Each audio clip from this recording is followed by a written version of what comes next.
Welcome to today's Explainer. Today, we're unpacking the absolutely fascinating collision between physical robotics and digital virtual reality. We're living in this wild moment where the internet is essentially stepping out of our screens and gaining a physical body, while simultaneously our actual physical bodies are being mapped with granular precision right back into digital spaces. It's literally a two-way street of technological convergence, and the implications are massive. Okay, let's dive right in.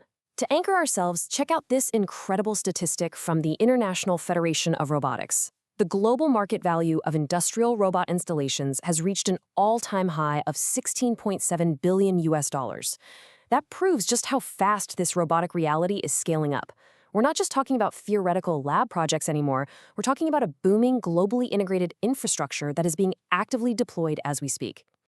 So, to unpack all of this, we're going to follow 5 clear steps. First, the rise of physical AI. Second, decoding virtual reality. Third, blurring the reality continuum. Fourth, the hidden data toll. And finally, number 5, a collaborative future. All right, Section 1, Rise of Physical AI. Let's see how artificial intelligence is actually stepping out into the real world. This brings us to a huge inflection point known as physical AI. It's taking human-robot collaboration to a whole new level. Historically, robots were basically blind, deaf, and repetitive, right? They just looped pre-programmed mechanical movements in highly structured environments like assembly lines. But physical AI? It changes that entire paradigm by giving them actual awareness. Now, what's really driving this? It's a core technology called Vision Language Action Models, or VLAs. As you can see defined here, it's an architecture that ties together vision, so the robot can see, language, so it understands us, and action, to ground those instructions directly into physical action sequences. Honestly, this is arguably the biggest architectural shift in robot learning we've seen in years. Simply put, you literally just talk to the machine in normal, everyday language, and it physically does the job. No complex, task-specific coding required. Think about that for a second. Just a couple of years ago, getting a robot to handle a brand new object meant a massive data budget and a ton of engineering. Now, an operator can just describe a task in plain text, and the robot instantly knows how to translate that into real-world mechanical movement. And this breakdown brilliantly illustrates the brain of the operation. Let's say you tell it, hey, pick up the red cube and put it on the blue platform. In step 1, the large language model parses your human instruction. In step 2, it breaks that high-level command down into subtasks, like move to cube, grasp cube, and move to target. And finally, in step 3, it generates the exact output commands for the hardware to execute. It's seamless, it's intuitive, and it's incredibly adaptable. Moving right along to Section 2, Decoding Virtual Reality. Let's pivot from the physical machines for a moment and decode the digital side of this equation. To really wrap our heads around VR, we've got to understand this fundamental concept right here. Degrees of freedom, or DOF. It's basically the number of directions an object can move or rotate. We're talking pitch, roll, and yaw for looking around, plus your standard up, down, left, right, forward, and backward. And here's the kicker. The more degrees of freedom a system accurately tracks, the more that digital world feels exactly like the physical one. But tracking your movements, that's really only half the battle. The absolute crucial metric here is latency, the amount of time it takes the system to react to you. In real life, if you turn your head, your vision updates instantly. In VR, if the system lags even a tiny bit behind those 6 degrees of movement, the illusion completely shatters. Not only does it stop feeling real, but high latency is exactly what causes simulation sickness. Which brings us to Section 3, Blurring the Reality Continuum. Let's look at exactly where these two distinct tracks are crashing into each other. According to what's known as the Milgram continuum, we have to distinguish between augmented reality, which blends things by embedding digital content into your real worldview, and virtual reality, which fully replaces the physical environment with a simulation. But what happens when you use a completely simulated VR environment to control a physical AI robot out in the real world? Well, you get mind-bending breakthroughs like this. Just imagine a surgeon operating on you from miles and miles away. They're wearing a VR headset, tele-operating a physical humanoid robot.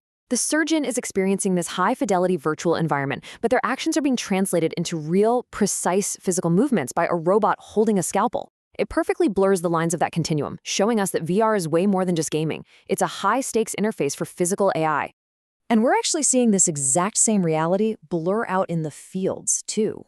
In precision agriculture, physical robots are using complex spatial telemetry and digital twin models to perform highly precise farming tasks. They read a digital map of a field and perform sustainable, automated physical interventions right there in the dirt. It's the digital and the physical acting as one single continuous system.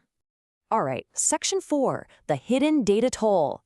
Because bringing these physical and virtual worlds together, it requires a frankly unfathomable amount of human data. Check out this incredible list from a 2024 Privacy Symposium.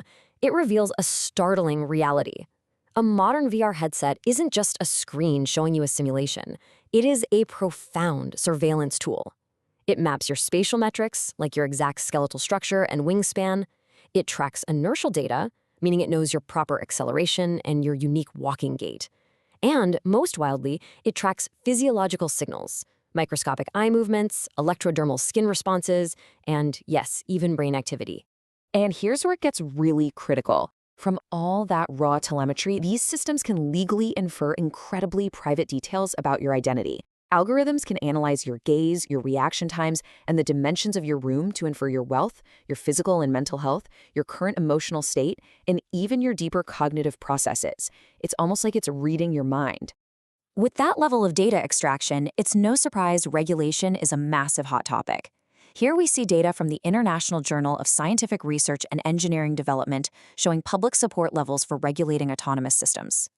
As you can see, strict regulation has the highest backing by far, sitting at roughly 75%, which completely outpaces people wanting outright bans or just loose ethical guidelines. Now, in this explainer, we aren't taking a stance on these regulatory charts ourselves. We're simply reporting the data, and what it shows is that the debate over whether to ban, loosely guide, or strictly regulate this massive data harvesting is incredibly active. Lawmakers and ethicists are really wrestling with the legal frameworks for these autonomous tools. Finally, Section 5, a collaborative future. As we wrap up this explainer, we really have to look ahead and ask, how are humans in these autonomous systems actually going to coexist? Well, this graph highlights a pretty stark reality about public trust. Look at the vertical axis there, the ethical acceptability score. Notice how it absolutely plummets as systems go from having a human in the loop, meaning a person is actively involved, to a completely autonomous human out-of-the-loop framework. Even if the tech is physically capable of doing the job, people just aren't ethically comfortable with the machine acting entirely on its own yet. And a massive reason for that drop in trust is what's called the accountability dilemma. When physical AI and virtual telemetry overlap and something goes wrong, well, who's actually at fault? As you can see outlined here, responsibility gets completely dismembered across overlapping actors. You've got the state, the hardware makers, the programmers, the users. No single actor holds full legal accountability, and it creates this incredibly tangled web of liability. So, what's the big takeaway from all of this? The absolutely crucial point is that the convergence of physical, AI, and virtual reality means the internet has, quite literally, entered the physical room with you. It is no longer just text on a screen. The tech now has eyes to see, hands to manipulate the real world, and the power to process your most intimate physiological data in real time. We are standing at the threshold of a totally transformed world, one where plain language creates physical action and virtual spaces capture our physiological truths. So, I'll leave you with this provocative thought to consider as you step back out into the real world. When reality itself is computed, down to your very eye movements and skeletal structure, who actually owns your physical data? Thanks for joining me on today's explainer, and keep questioning the reality around you.